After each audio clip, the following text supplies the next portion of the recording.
Title: Two Homes, One Heart. Chukwudi Noji stood at the Matole Mohammed International Airport, adjusting his wristwatch and smiling into the warm Lagos sun.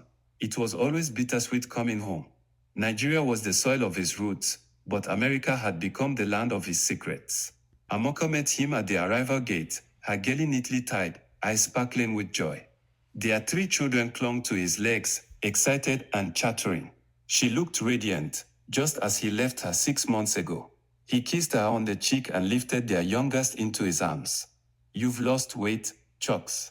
You need to eat real food again," Amaka said, brushing imaginary lint from his shoulder. He laughed. "That American food can never replace your soup, my dear."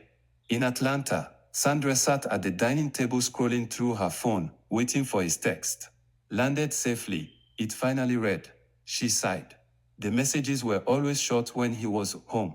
He had told her that his business in Nigeria demanded his presence often. She believed him. After all, he had promised they would start the immigration process soon, that she would finally meet his family when the time was right. They had been married for 3 years. Chukwudi thought himself careful. 2 separate phones, 2 bank accounts, 2 different stories. In Nigeria, he was the dutiful husband building an empire for his family's future. In Atlanta, he was the loving husband working hard to support his wife's dream of opening her own clinic. He didn't see it as betrayal. He saw it as balance. Love, after all, was not a limited resource. He had enough of it to give, but secrets have a lifespan, and his was nearing its end. It began with a photo. Sandra had tagged him on Facebook, a harmless picture from last Christmas, when they visited a park together. But Chukwudi hadn't untagged himself in time. Amaka saw it. A woman kissing her husband's cheek. A caption, "My forever." She didn't scream. She didn't confront. Instead, she waited, watched him for the rest of his visit with a calm so quiet it terrified him. When he returned to Atlanta, Amaka sent him a message, "She's beautiful. I hope she cooks better than me." Sandra noticed the tension in his silence. "Chucks, something's wrong. You've been distant since you got back." He stared at her, guilt crawling under his skin. He opened his mouth to speak, but no words came. Sandra continued, her voice trembling, "And don't lie.